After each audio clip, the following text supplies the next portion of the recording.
안녕하십니까. 임창용 목사입니다. 반갑습니다. 반갑습니다. 한 주간 동안 잘 지내셨습니까? 아멘. 네. 살면서 오늘 이야기를 하는 것은 거짓말 안 해본 사람은 아마 없을 거예요. 그렇죠? 제가 어릴 때는 이런 말도 있었습니다. 하얀색 거짓말이 있고 까만색 거짓말이 있다. 이렇게 얘기하셨는데 예를 들자면 하얀색 거짓말은 죽을 병에 걸린 사람에게 희망을 주기 위해서 너 죽을 병에 안 걸렸다고 너 살아날 수 있다고 이야기하는 거. 그런 건 하얀색 거짓말이다. 이렇게 얘기를 하셨는데 어쨌든 이 거짓말을 안 해본 사람은 아마 없을 거라고 생각이 됩니다. 다 거짓말들을 해봤는데 오늘 고백을 좀 하나씩 하고 시작을 해볼까 하는데 지금까지 살면서 난 이런 거짓말을 해봤다 한 것들 있으실 거로 알고 있습니다. 그래서 좀 당황스럽고 조금은 부담스러울지 모르겠지만 그래도 부담스럽지 않은 선에서 난 이런 거짓말을 한 적이 있다라고 하는 것을 좀 듣고 싶으네요. 저는 승대 형제부터. 네. 학창 시절이 제일 많은데 네. 아무래도 이게 용돈을 받기가 힘들잖아요. 그러다 보니까 저희 친구 중에 좀 변성기가 빨리 온 친구가 있어서 그 친구한테 부탁을 해서 담임 선생님 흉내를 내게 해서 저희 반이 이번에 내일 같이 반 전체로 해서 어딜 가기로 했습니다. 그러니까 승대한테 용돈을 얼마 주십시오. 그래서 그걸 받아갖고 논 적이 있어요. 이야, 그 정도로 선생님을 사칭한 거짓말까지 했단 말이죠. 네, 그래 대단하네요. 아이고. 네네. 세례자매는 어떤 거짓말을 한 적이 있습니까? 저도 아주 어렸을 때 학교 다닐 때 저희 이렇게 통지표, 성적표 이런 거 받잖아요. 그 수, 우, 미, 양, 가가 있는데 그걸 아주 미세하게 우를 수처럼 이렇게 막 옆에를 긁고 뭐하고 해가지고 엄마한테 보여드렸던 기억이 어렴풋이. 네네. 이야. 우를 수로 바꾸면 괜찮은 거네요. 네, 그래도 양을 가나 수로 바꾼 게 아니라 우를 수로 바꾼 거는 잘했다는 얘기잖아요. 가는 이걸 돌려야 되는데. 너무 일이 커져. 네네네. 이런 거짓말들을 할 수 있는 것들이 참 많이 있습니다. 이 방송을 듣는 청소년들이 있으면 이런 거 하면 안 됩니다. 그렇죠. 네. 그런데 인생을 살면서 가장 중요한 것은 왜 우리가 이런 이야기를 하면서 옛날 일을 회상하느냐 하면 정직한 것이 가장 중요하기 때문에 이 정직한 이야기를 하는 겁니다. 정직이 풍요로운 재산이라고까지 얘기를 하고 있습니다. 성경이 이 정직에 대해서 뭐라고 이야기하고 있는지 말씀 속으로 한번 들어가 보도록 하겠습니다.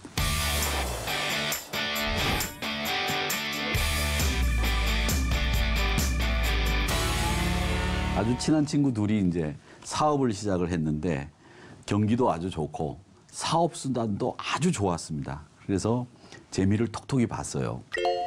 근데 한 친구가 시름시름 앓기 시작했습니다. 그러더니 그만 병원에 입원하고 말았습니다. 그러니까 의사가 진단을 해보니까 며칠 못 살 것 같아요. 그래서 가장 절친한 친구와 가족들이 이제 바라보는 가운데 시름시름 앓고 있던 친구가 이제 임종을 맞이하게 됐습니다. 근데 임종을 맞은 친구가 유언처럼 사업을 같이 한 친구에게 한 말이 있다고 이제 전해지고 있는데 이 친구가 죽기 전에 하는 말이 여보게 내가 죽기 전에 자네한테 고백할 말이 하나 있네. 그래 뭔지 뭐든지 다 이야기하게 걱정 말고 말을 해보게 그랬더니 사실은 나 사업을 하면서 지금까지 이중장부를 만들어서 자네 몰래 많은 돈을 빼돌렸네. 나도 짐작은 하고 있었네. 이렇게 얘기했어요. 죽어가는 친구가 그런데 이제 죽으면서 생각을 해보니까 인생이 너무 덧없어. 그래서 그 일이 무척 후회가 되는데 자네 용서해 줄 수 있겠나? 죽어가는 친구가 그렇게 이야기를 한 겁니다. 그럼 용서하고 말고 그런 게 뭐 그렇게 문제가 되겠나? 과히 염려하지 말게. 그런데 나도 말이야 자네한테 고백할 게 있어.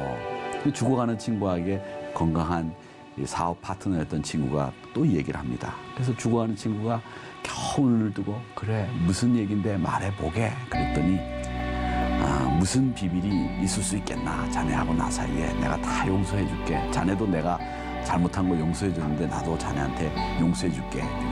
자네가 죽어가는 걸 보니까 나도 후회가 돼 말 안 해만 실은 자네가 돈을 빼돌린 것을 알고서는 나는 자네에게 복수하려고 했네. 그래서 아침마다 자네가 마시는 커피에 독을 조금씩 떠들어뜨렸네. 그렇게 이야기를 했다는 겁니다.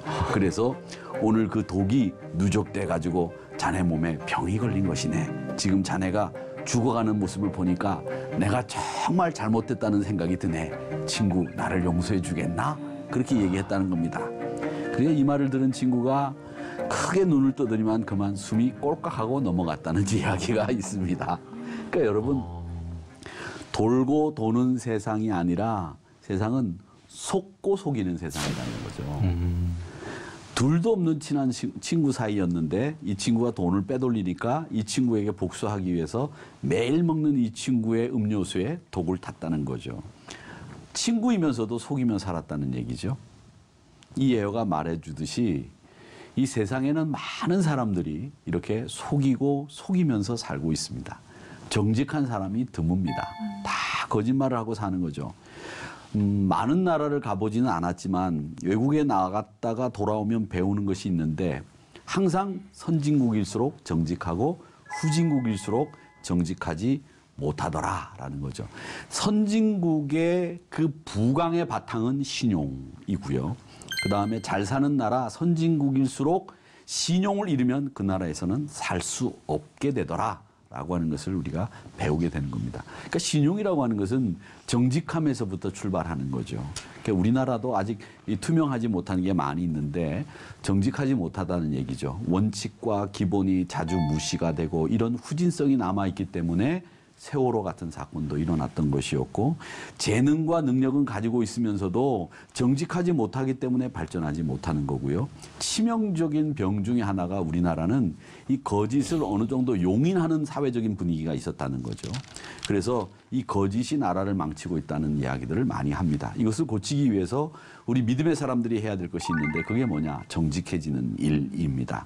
아무리 정직하게 우리가 애를 쓴다고 하더라도 아직 세상에 정직하지 못한 사람들이 많이 있지만 우리만 정직하다고 한다면 이 세상을 바꿀 수 있다. 저는 그렇게 생각을 합니다. 그래서 우리가 이 사회를 유지하기 위해서 들어가는 비용이 많이 있는데 그중에서 불신 때문에 들어가는 돈이 많다는 거죠. 불신 비용만 줄이면 우리 사회가 훨씬 더 많이 빨리 발전할 수 있다는 거죠. 그 불신 비용 중에 하나가 뭐냐면 신호등을 만드는 비용입니다. 우리가 서로 먼저 교차로에 도착한 사람을 가게 한다든지 이런 원칙만 서로 믿고 지킨다면 신호등이 필요 없는 세상이 된다는 거죠. 그 신호등 한 세트가 어마어마하게 그 비싼 돈이 들어가서 설치가 된다는 거죠. 그뿐만 아니죠. 우리가 속도를 지키기로 약속을 했으면 그 속도를 지키는 정직함만 유지하면 과속 카메라를 달 이유가 없는 거죠.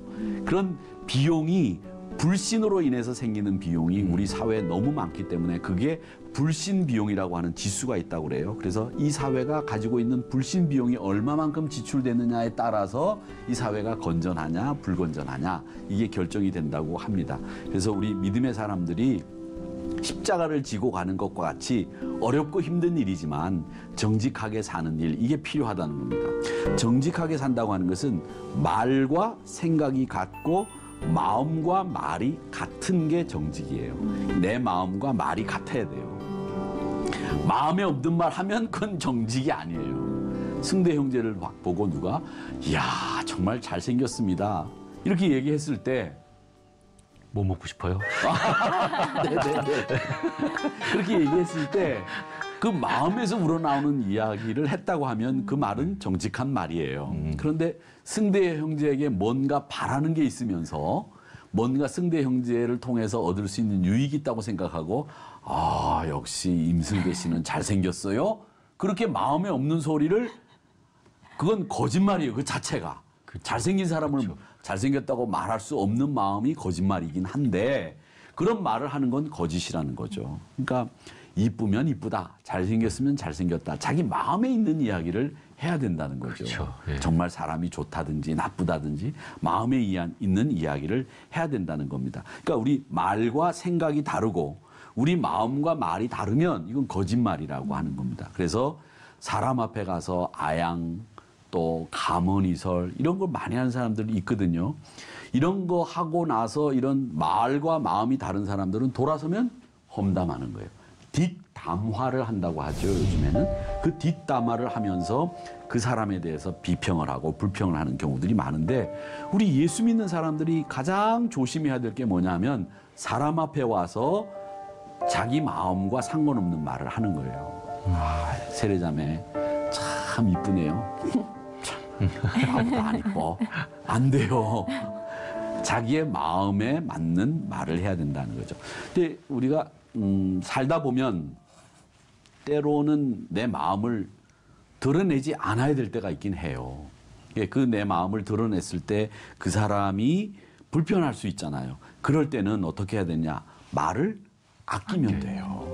말을 아끼면 돼요. 그러니까 마음에 없는 말은 하지 말자. 이게 정직하기 위해서 처음 우리가 지켜야 될 원리라고 하는 겁니다. 그러니까 처음부터 책임질 수 없는 말은 하지 말자는 거예요.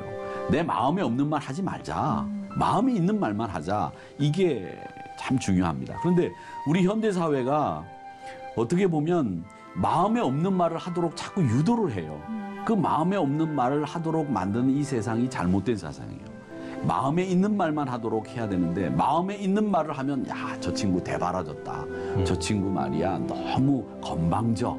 저 친구는 왜 저렇게 아나무인이야. 이런 평가를 받을 수 있습니다. 그렇지만 여러분들이 마음에 없는 말을 그럴 경우에 그런 평가를 받을 수 있다고 하면 안 하면 되는 거예요. 그리고 자기 본분의 일을 다 감당하고 마음에 없는 말을 하지 말고 또 너무 마음에 있는 말이라고 해서 그냥 상황 판단하지 않고 말을 막 뱉어내는 사람은 경솔한 사람이에요.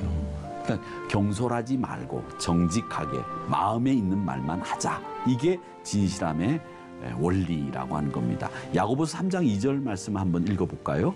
우리 세례자매가 읽어봐 주시죠.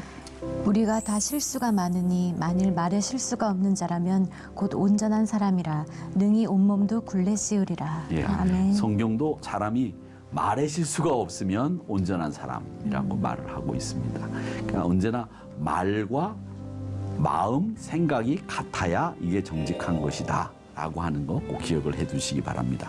그러니까 정직하게 살기 위해서는 어떻게 해야 되냐면 우리 생각을 바르게 해야 돼요. 생각을 바르게 한다는 말은 뭐냐면 저는 그렇게 생각합니다. 뭐로 가도 서울로만 가면 된다는 이런 말이 있죠. 근데 이거는요. 저는 우리나라 속담들 가운데 좀 버려야 될 게 몇 가지가 있는데 그 중에 하나가 아닌가 이런 생각이 드는데 이 말은 수단과 방법을 가리고 네가 원하는 목적을 이루기만 하면 된다 이런 말처럼 해석이 될 수가 있어요. 뭐로 가도 서울로 가만 하면 된다 이 말이죠. 그러다 보니까 이런 철학이 이런 생각이 우리나라에 점철되고 많은 사람들이 이런 속담에 젖어들다 보니까 편법, 술수 어떤 방법을 통해서든지 자기가 원하는 걸 얻으면 된다는 생각을 갖게 된다는 거죠. 우리나라 분들은 보면 요령, 편법 이걸 원칙보다 더 사랑해요. 요령이나 편법이 내가 쓸 수 있으면 그게 권력이라고 생각하고 쓸 수 있으면 그걸 능력이라고 생각한단 말이죠. 예전에 저도 어릴 때 보면 어르신들이 무슨 일이 생기면 야 경찰에 관련된 일이 생기면 경찰에 높은 사람 아는 사람 있느냐 인맥을 대려고 한단 말이죠. 그리고 거기에 관련된 사람들과 청탁하고 부탁하고 그렇게 해결하려고 하는 일들 그리고 그걸 할 수 있는 능력을 가진 사람은 주교하고 또 능력 있는 사람으로 치부되던 세상이 우리나라 세상이었단 말이죠. 그래서 어떤 것이든지 이 편법 술수가 통하지 않으면 안 되는 이런 세상이 우리나라 세상이었단 말이죠. 그렇기 때문에 요령과 편법이 빠른 것처럼 보이지만 사실은 나중에 보면 그 요령과 편법이 또 나를 올가매게 되어 있어요. 그래서 원칙대로 나가는 것이 굉장히 중요하고 그게 더 빠르고 편한 방법인데도 불구하고 그런 방법을 쓰지 않는다는 겁니다. 우리 생각이 변해야 된다고 생각을 합니다. 편법과 술수가 판치는 세상이 아니라 성공을 위해서 정직하게 바르게 가야 된다고 하는 것을 우리가 서로 생각을 해야 되지 않겠나 이런 생각을 합니다. 그러면 오늘 본문 1절 한번 같이 읽어볼까요? 우리 세례자매가 한번 읽어보겠습니다. 속이는 저울은 여호와께서 미워하시나 공평한 주는 그가 기뻐하시느니라. 아멘. 이 말씀을 쉽게 이해하도록 장사하는 것의 비유를 들어서 교훈하고 있는데 이 말씀은 장사하는 데만 국한시킨 것이 아니라 우리 생활의 모든 면에 적용해야 됩니다. 이 속이는 저울, 공평한 추는 무엇을 의미하는지 여러분 다 아실 겁니다. 예전에 우리가 어릴 때에는 시골이 아니더라도 어디든지 가면 이 저울 속이는 것에 굉장히 많이 나라에서 심혈을 기울여서 고치려고 애를 썼어요. 그래서 저울을 이렇게 그 달 때 이쪽에다가 이제 다른 무게를 나올 수 있도록 하고 말이죠. 그러니까 이 여러 가지 저울을 속이는 방법들이 많았고 나쁜 저울들을 써가지고 이 사람들 눈 속이는 일들 때문에 저울 속이는 일로 온 나라가 이 몸살을 앓았던 적이 있었습니다. 근데 지금은 근데 전자저울이라든지 이 무게에 대해서 우리 사람들이 그렇게 신경을 안 쓰고 또 속이는 사람들이 거의 없기 때문에 함량, 중량 속이는 일은 큰일이 나죠. 그런데 여러분, 속이는 저울이라고 하는 말은 무슨 말이냐 하면 여러분, 이게 뭐냐 하면 우리가 거짓말을 밥 먹듯이 하고 있다라고 하는 건데 이제 요즘은 이제 부흥회를 하면 헌금들을 다 하시지만 예전에 부흥회를 하면 제가 어릴 때만 해도 부흥회를 하면 돈이 없으니까 헌금은 하고 싶은데 헌금을 할 수가 없으니까 끼고 있던 반지 같은 걸 이렇게 헌금을 하세요. 그래가지고 이제 교회에서 이제 반지라든지 이런 것을 헌금하신 분들을 다 모아가지고 있다가 그걸 이제 재정부에서 이제 사무총회라든지 이제 정리정산을 해야 될 때는 그걸 이제 금방에 갖다 팔아서 돈으로 환산을 해서 그걸 입을 잡아야 되지 않겠습니까? 그걸 잡으려고 이제 사무총회나 이런 직원회나 이런 공동위회를 앞두고 그걸 이제 금고에서 열어서 그 반지들을 성도들이 헌금한 그 헌물한 반지들을 꺼내가지고 이렇게 보면 그게 다 녹이 슬어 있던 거예요. 그 말은 뭐냐면 팔 때는 순금이라고 분명히 팔아놓고 그걸 헌금했는데 보면 그게 순금이 아닌 거예요. 그러니까 그런 속이는 일들이 너무 많았다는 거죠. 그런 일들이 있었다는 거죠. 3절을 한번 보시기 바랍니다. 예, 승대 형제님 읽어주시죠. 네. 정직한 자의 성실은 자기를 인도하거니와 사악한 자의 패역은 자기를 망하게 하느니라. 사악한 자는 속이는 사람, 욕심이 많은 사람, 사기꾼 정도로 아시면 됩니다. 하나님은 분명히 말씀하시기를 성공할 수 있는 사람은 누구냐? 정직한 사람. 정직한 사람은 성실하기 때문에 인정받는다. 그런데 사악한 사람은 자기 악으로 인해서 결국 망한다. 그렇기 때문에 성공하려면 정직하라. 이 말씀입니다. 에머슨이라고 하는 사람은 이런 이야기를 했습니다. 정직은 가장 확실한 자본이다.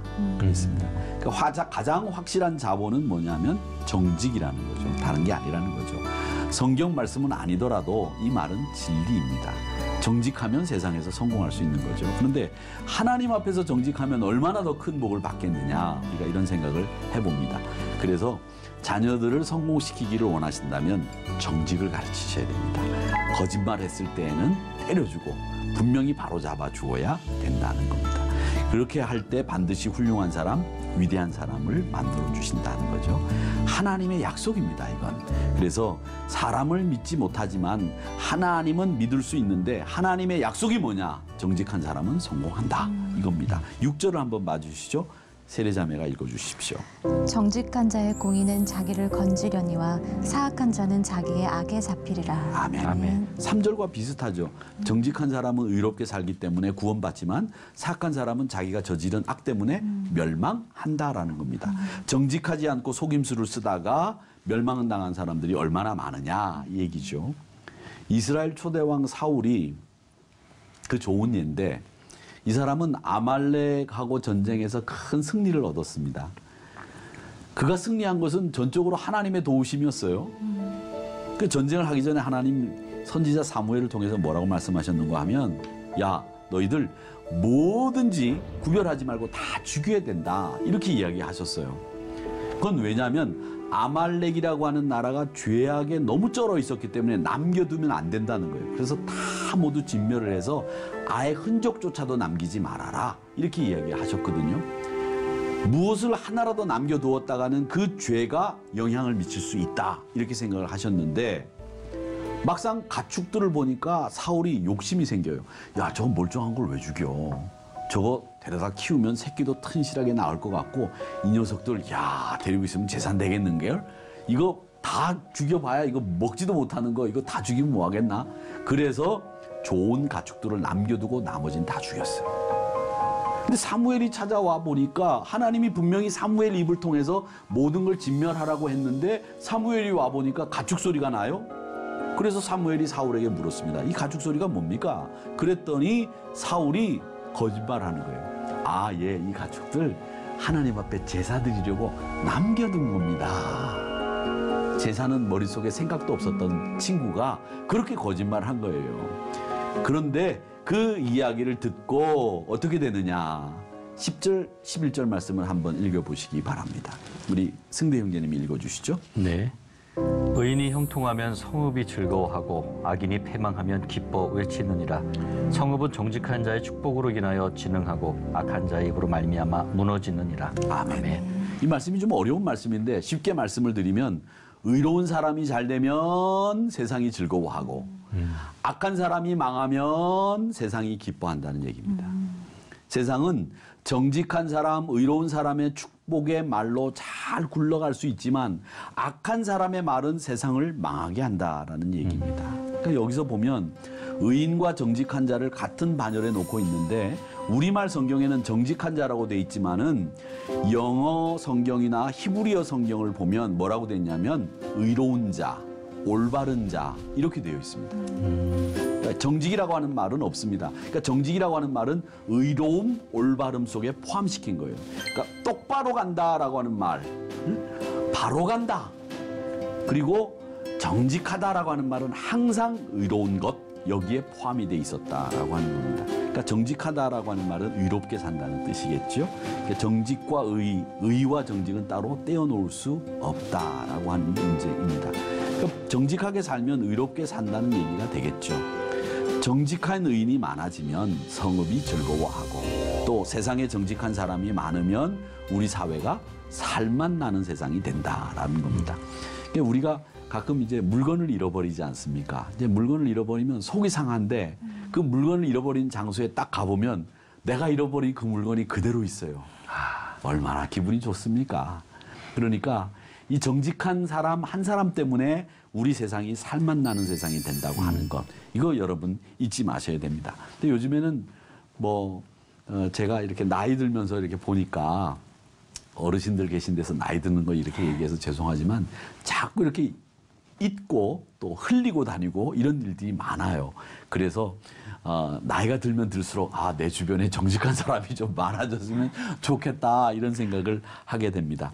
정의로운 사회 이걸 만드는 건 다른 것 없습니다. 내가 정직하고 또 정직한 사람들이 많은 나라가 강한 나라고 그런 나라가 국력이 신장이 되는 겁니다. 하나님께서는 우리 백성들이 다 정직하게 살기를 원하세요. 요한복음 8장 44절 말씀을 한번 세례자매가 읽어봐 주시기 바랍니다.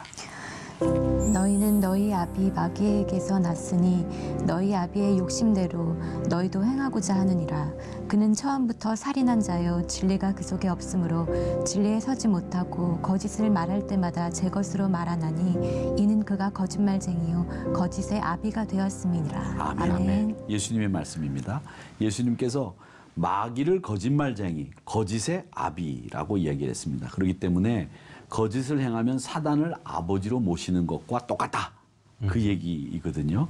그러니까 거짓이라고 하는 것은 우리가 물리쳐야 될 인간의 최고의 나쁜 악이라는 거죠.